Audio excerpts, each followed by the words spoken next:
Hello everyone, welcome back to PO की series. तो हम लोग ऑलरेडी पीओ की चल रहा था और हम लोगों ने 2021 से 2025 तक कर चुका है। एंड हमारा टारगेट है प्रीलिम्स से पहले 2015 से लेकर के 2025 तक कंप्लीट कर लेना। देखते हैं दोस्तों, 81 टू 100 करना है आज। ठीक है, अब क्या कह रहा है 81 question. Right to city is an agreed human right and UN habitat monitor the commitment made by each country in this regard. ये कह रहा है कि आपका जो राइट टू सिटी है ना, ये आपका ह्यूमन राइट है और यूएन हैबिटेट जो है इसको मॉनिटर करता है हर देश में। सेकंड देखते हैं, right to city gives every occupant to of the city the right to reclaim public spaces and public participation in the city. तो आपको ये अधिकार जो है राइट टू सिटी से मिलता है कि आपको right to reclaim public space कर सकते हो रिक्लेम, और पब्लिक पार्टिसिपेशन जो है वो आप सिटी में कर सकते हो। ठीक है, थर्ड देखते हैं, right to city means that this state can not deny any public service और facility to the unauthorised colonies in the city. ठीक है दोस्तों, इसमें क्या, ये तीनों स्टेटमेंट में आप ये देखो कितना सही स्टेटमेंट लिख रहा है कि आपका अगर राइट है ना, आपका अधिकार है ना, तो अधिकार है तो फिर क्या है, आप right to reclaim public space कर सकते हो एंड पब्लिक पार्टिसिपेंट कर सकते हो। तो ये तो डेफिनेटली सही होगा दोस्तों। टू तो होने वाला है तो ये तो ख़त्म हो गया, 50-50 पे पहुँच गए हो, क्योंकि ये एक बहुत जेनरिक स्टेटमेंट है, तो ये सही होने का ज़्यादा चांस है। दूसरा देखते हैं, right to city is an agreed human right. दोस्तों ये आपका राइट टू सिटी जो है ना, ये आपका ह्यूमन राइट नहीं है, आप इसको भी थोड़ा सा ध्यान से काट सकते हो। तो ये क्या होगा, 1 कटेगा, तो आंसर क्या होगा 2 and 3। Right to city means that state can not deny any public service. ठीक है, चलो ट्रू देखते हैं। अब इसमें कह रहा है कि जुडिशियल कस्टडी और हाँ, जुडिशियल कस्टडी के बारे में ये क्वेश्चन कह रहा है। हाँ देखते हैं क्या कह रहा है। जुडिशियल कस्टडी का मतलब ये होता है कि means accused in is in the custody of the concern magistrate and such accused is locked in police station not in jail. मतलब जुडिशियल कस्टडी में क्या होता है कि मजिस्ट्रेट के कंसर्न में उसको पुलिस स्टेशन में रखा जाता है, ना कि जेल में रखा जाता है। ठीक है दोस्तों, आपको याद रहो, आपने पढ़ा होगा कभी कि एक होता है जुडिशियल कस्टडी, एक होता है पुलिस कस्टडी। ठीक है, तो आप देख सकते हैं इस क्वेश्चन में कहाँ हेर फेर किया गया है। सेकंड देखते हैं, during judicial custody the police officer in charge of the case is not allowed to interrogate the suspect without approval of the court. बिल्कुल ये स्टेटमेंट आपको थोड़ा लगेगा कि हाँ, मजिस्ट्रेट के अंदर इसको रखा गया है ना, तो पुलिस को डेफिनेटली जो है उसको कोर्ट का अप्रूवल लेना कहीं ना कहीं ज़रूरी हो जाता है। तो आप अगर फर्स्ट स्टेटमेंट देखेंगे दोस्तों, तो यहाँ पे ये जो है जुडिशियल कस्टडी का बात कर रहा है, लेकिन इसको पुलिस स्टेशन में रखने की बात की जा रही है। बिल्कुल ये गलत है। आप अगर जुडिशियल कस्टडी में रहेंगे ना, तो आपको जेल में रखा जाएगा। पुलिस कस्टडी में अगर रहेंगे तो पुलिस स्टेशन में रखा जाएगा। ये तो स्टेटमेंट आपका गलत हो गया। क्या होगा, 2 ओनली। 83 देखते हैं क्या बोल रहा है। हाँ, when the prisoner makes out a sufficient case parole can not be denied to such prisoner because it's become matter of right. अच्छा, पैरोल जो है प्रिजनर का जो है मैटर ऑफ राइट बनता है। दोस्तों आपने दो चीज़ पढ़ा होगा, एक पैरोल और एक होता है बेल। इन दोनों में आपको डिफरेंस समझना है। देखिए दोस्तों, पैरोल क्या होता है, पैरोल मतलब होता है, पैरोल उनको दिया जाता है जो ऑलरेडी सज़ा काट रहे हैं और वो टेम्प्रोरी लीव लेना चाह रहे हैं। मतलब मान लो किसी को 14 साल की सज़ा हो गई है, ठीक है, और उन्होंने कुछ सज़ा काट लिया है और वो लीव लेना चाह रहे हैं। और लीव भी ना किसी ह्यूमैनिटेरियन रीजन से दिया जाता है, जैसे कि बीमारी हो गया है, इलनेस कह लो आप, या फिर कह लो कि फैमिली में किसी की डेथ हो गई है। तो पैरोल क्या एक मैटर ऑफ राइट है, मतलब कोई भी प्रिजनर अगर पैरोल करता है तो अधिकार है, हाँ, मतलब कि उसको डिनाई नहीं किया जा सकता। बिल्कुल गलत है दोस्तों। पैरोल ये कम्प्लीटली आपका जो है कोर्ट डिसाइड करेगी कि आपको पैरोल दिया जाएगा कि नहीं दिया जाएगा। ठीक है, अब बेल का बात करते हैं। बेल क्या होता है, अरेस्ट होने के बाद टेम्प्रोरी रिलीज होता है ना, का मान लो अरेस्ट हो गए हो, आपका चल ही रहा है अभी केस, तो टेम्प्रोरी जो आपको जो छुट्टी मिलेगी ना, उसको आपको बेल कहते हैं। तो यहाँ कह रहा है कि मैटर ऑफ राइट है क्या, नहीं, पैरोल कोई मैटर ऑफ राइट नहीं है, और स्टेट गवर्नमेंट के पास जो है अपना प्रिजनर है, पैरोल रूल्स हैं। तो स्टेटमेंट 2 जो है वो आपको सही हो जाएगा दोस्तों। ठीक है, चलिए 84 पे जाते हैं। अब ये कह रहे हैं, at the national level which ministry is the nodal agency to ensure the effective implementation of schedule tribe and other traditional forest dweller act 2006। तो इसका क्या होगा, मिनिस्ट्री ऑफ ट्राइबल अफेयर्स। आसान क्वेश्चन था। 85 देखते हैं। 85 बहुत बेहतरीन क्वेश्चन दोस्तों। लेकिन इस क्वेश्चन से ना, मतलब इस ये जब पूछा गया था ना 2021 में, ऑलरेडी यूपीपीसीएस में इसको पूछ लिया गया था। अप्रोक्सीमेट ये 2015 या फिर 16 के आसपास ये यूपीपीएससी में पूछा जाता है। लेकिन क्वेश्चन बहुत अच्छा है दोस्तों। देखिए इसमें ये कह रहा है क्वेश्चन कि अगर कोई लॉ एग्जीक्यूटिव को अनलिमिटेड पावर दे देता है, जस्ट लाइक अनगाइडेड और अनकंट्रोल डिक्शनरी पावर दे देता है, तो वो किस आर्टिकल को वायलेट करेगा? ठीक है, तो आप देख लो, अगर किसी एग्जीक्यूटिव को अनकंट्रोल पावर दे दिया जाए तो किस आर्टिकल को वायलेट करेगा? आर्टिकल 14 क्या कहता है? Equality before law, equal protection of law.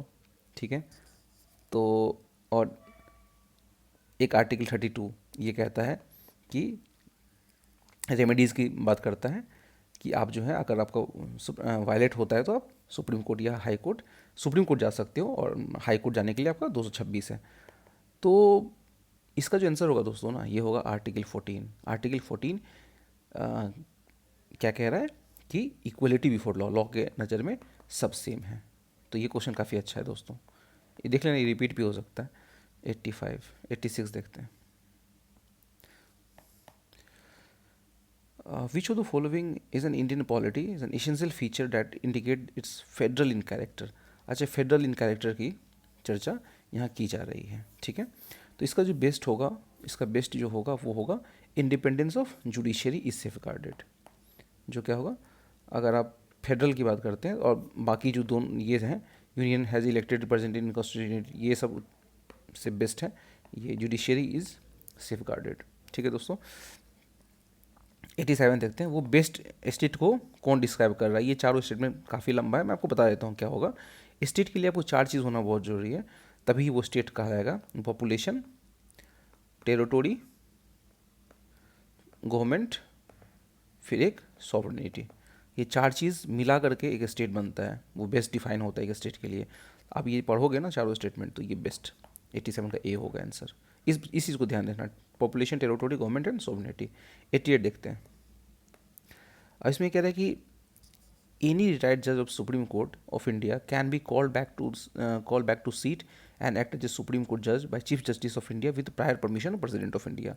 मतलब इसमें ये कह रहा है कि अगर किसी भी सुप्रीम कोर्ट जज को वापस बुला सकते हैं। ठीक है, okay. High court is in India has the power to review on judgement as a supreme court जज। जैसा कि देखा, ये कह रहा है ना कि जैसे कि आर्टिकल 215 की चर्चा यहाँ की जा रही है, कोर्ट ऑफ रिकॉर्ड की। हाँ वो ठीक है, अपने जजमेंट को जो है वो रिकॉर्ड करता है, फिर बाद में चेंज भी कर सकता है, तो ये चीज़ ठीक है। ये दोनों स्टेटमेंट ये बहुत सही स्टेटमेंट है। 89 देखते हैं। इसमें कह रहा है कि कौन सा स्टेटमेंट सही है? There is only one citizenship and one domicile. बिल्कुल सही है, भारत में सिर्फ एक सिटीजनशिप है और एक डोमिसाइल है। और citizen by birth can only can become the head of state. नहीं दोस्तों, ये प्रावधान यूएसए में है। यूएसए में क्या है कि अभी डोनाल्ड ट्रंप प्रेसिडेंट है, इलॉन मस्क प्रेसिडेंट नहीं बन सकते हैं कभी यूएस का। पता है रीज़न क्या है? इलॉन मस्क का जन्म जो है ना, वो आपको साउथ अफ्रीका में हुआ है, साउथ अफ्रीका में हुआ है। और आपको प्रेसिडेंट बनने के लिए ना बाय बर्थ आपको जो है वहाँ का नागरिक होना पड़ेगा। इंडिया में क्या है कि नेचुरलाइजेशन के तरीके से कोई अगर सिटीजनशिप को हासिल किया है और बाय बर्थ से किसी को सिटीजनशिप हासिल है, तो आराम से वो प्रेसिडेंट बन सकता है भारत का। तो 1 तो होगा लेकिन 2 नहीं होगा, तो 2 को काट दीजिए। 3 देखते हैं। A foreigner once granted the citizenship can not be deprived. अब किसी फॉरनर को सिटीजनशिप दे दिया गया, तो वो किसी भी सर्कमस्टांस में उसकी सिटीजनशिप वंचित नहीं होगी। ये तो गलत हो गया ना दोस्तों, जा सकती है सिटीजनशिप। 89 का ए हो जाएगा। 90 देखते हैं। बेस्ट सेफगार्ड कौन कह रहा है कि best safeguard of liberty and in a liberal democracy? तो क्या होगा उसका? Committed judiciary. नहीं, कमिटेड जुडिशियरी का मतलब होता है कि आप किसी एक मतलब किसी गवर्नमेंट का सपोर्ट कर रहे हो, तो ये तो नहीं होगा। सेंट्रलाइजेशन ऑफ पावर तो बिल्कुल गलत होगा। सेंट्रलाइजेशन पावर तो ये तो वाहियात चीज़ हो गया डेमोक्रेसी के नाम पे। इलेक्टेड गवर्नमेंट, नहीं, इलेक्टेड गवर्नमेंट वो आपको बेस्ट सेफगार्ड नहीं करता है। ठीक है, क्योंकि आप किसी भी तरीके से माध्यम से आप इलेक्ट हो सकते हो, तो separation of power is the best answer. इसका जो बेस्ट आंसर होगा वो सेपरेशन पावर होगा। 91 देखते हैं। Under the Indian constitution of wealth, concentration of wealth जो है क्या वायलेट करता है, तो क्या वायलेट करता है, दो ही तो जगह आप कंफ्यूज कर सकते हो, तो कॉन्सेप्ट ऑफ वेलफेयर में, डीपीएसपी में। तो आप याद होगा ना, आर्टिकल अगर 39 आपने पढ़ा होगा, तो आर्टिकल 39 का सी शायद, मुझे जहाँ तक याद है, वो कहता है कॉन्सेंट्रेशन ऑफ वेल्थ नहीं होना चाहिए। तो क्या होगा 89, 91 का बी। 92 देखते हैं, position of right to the property in India ना। अब प्रॉपर्टी इन इंडिया को लेकर के जो है वो राइट टू प्रॉपर्टी को लेकर के कौन सा स्टेटमेंट सही है दोस्तों। तो राइट टू प्रॉपर्टी पता है ना आपको, अभी आर्टिकल 300A में आता है, आर्टिकल 300A में आता है। इसका बेस्ट क्या होगा answer, it is legal right available to any person. हाँ ध्यान रखिएगा, ये ओनली सिटीजन नहीं होगा दोस्तों, क्योंकि आर्टिकल 300A में ना सिटीजन की चर्चा नहीं की गई, वो पर्सन की चर्चा की गई है, पर्सन की चर्चा की गई है। ठीक है, इसमें ऐसा लिखा हुआ है, आपको ध्यान रखना है कि ये सिर्फ सिटीजन को नहीं मिलता, बल्कि लीगल राइट है, अवेलेबल टू एनी पर्सन है। ठीक है, 93 देखते हैं। अब 26 जनवरी 1950 को वो आपका जो है प्रियम्बल कैसा था, आपको पता है कि 42nd amendment act, 42nd amendment act 1976 को सोशलिस्ट सेकुलर इंटीग्रिटी जोड़ा गया था।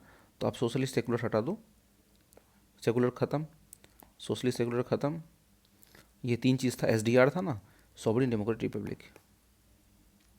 94 देखते हैं, कॉन्स्टिट्यूशनल गवर्नमेंट मीन्स, अब कौन सा है कॉन्स्टिट्यूशनल गवर्नमेंट का मतलब, ठीक है। तो कॉन्स्टिट्यूशनल गवर्नमेंट का मतलब क्या होता है आपको, कि आपको जो है गवर्नमेंट के पावर को लिमिट रखना है, ठीक है। तो 94 का डी, ये बहुत रिपीटेड क्वेश्चन है, रिपीटेड क्वेश्चन है, 2023 में भी आया है, 2021 में भी, फिर पता नहीं कितने स्टेट पीसीएस में आ चुका है, ठीक है। इसको आपको ध्यान रखना है। लिमिट, लिमिट वर्ड जहाँ दिखे ना इसको मार दीजिएगा, क्योंकि काम ही है कॉन्स्टिट्यूशन का कि ऑटोक्रेसी को, टोटलिटेरियनिज्म को, इसको ख़त्म करना है, बल्कि लिबरल डेमोक्रेसी को इस्टेब्लिश करना है। तो 94 का क्या होगा, डी होगा। 95 का क्या होगा, हल्बी हो कोई क्या है, ये आपको एक ट्राइबल लैंग्वेज है दोस्तों। हल्बी जो है ये आपको छत्तीसगढ़ में बस्तर क्षेत्र में ये बोला जाता है। हो जो है ये आपको जो है लैंग्वेज है, हो ट्राइब का ये लैंग्वेज है।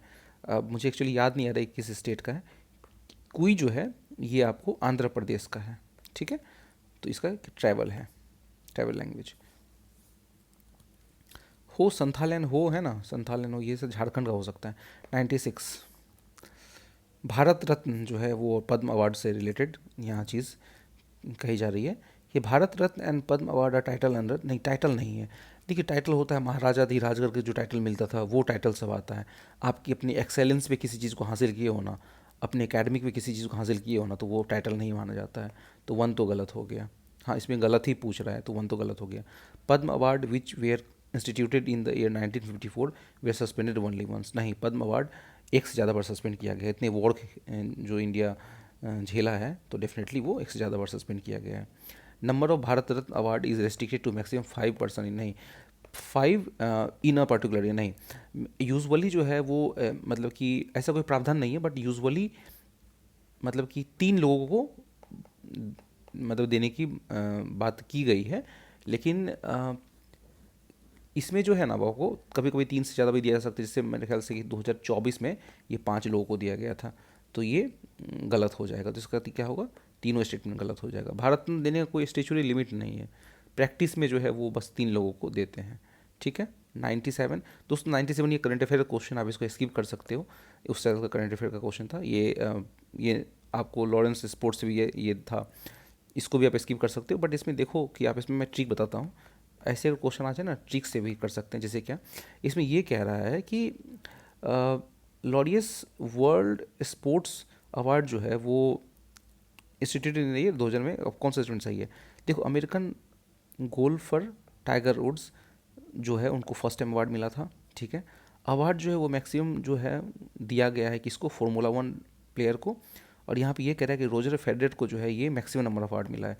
आप जब ये फार्मूला 1 रेसर को मैक्सिमम मतलब कि मोस्टली उन्हीं को दिया गया है, फिर ये टेनिस के जो प्लेयर हैं रोजर फेडरर, इनको मैक्सिमम नंबर ऑफ टाइम कैसे मिल सकता है। तो मतलब 2 और 3 तो साथ में हो ही नहीं सकते हैं, 2-3 साथ में नहीं हो सकते हैं, ठीक है। अब ठीक है, अमेरिकन गोल्फर टाइगर वुड ये हो रहा है, और ये तो किसका ज़्यादा चांस है दोस्तों, 1 और 3 का ज़्यादा चांस है, क्योंकि ये हो सकता है अमेरिकन गोल्फर को अगर पहली बार मिला है, और मोस्टली आप ये कह रहे हो फॉर्मूला 1 रेस को सबसे ज़्यादा बार मिला है, तो अमेरिकन गोल्फर फिर ये भी कॉन्साइड कर जाएगा कहीं ना कहीं, तो आपको बेस्ट होगा 1-3 के आप जा सकते हो, ठीक है। अब 32 summer Olympics, official motto of this Olympic was new world, ये गलत स्टेटमेंट है, न्यू वर्ल्ड नहीं था। और आपको स्पोर्ट्स क्लाइंबिंग, सर्फिंग, स्केटिंग, ये सब जो है ये था, मतलब इंक्लूड किया गया था, तो 92 99 का बी होगा। 100 देखते हैं।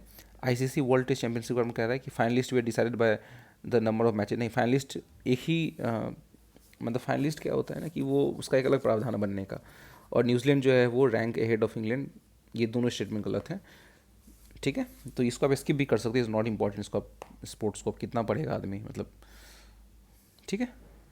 तो आप इसको चले कंप्लीट हो गया दोस्तों, तो हम लोग फिर नेक्स्ट क्लास में जो है 2022 को, सॉरी 2020 को स्टार्ट करेंगे, और हम लोग पीछे की तरफ जा रहे हैं 2025 से, और फिर इसको कंप्लीट करेंगे। Thank you so much.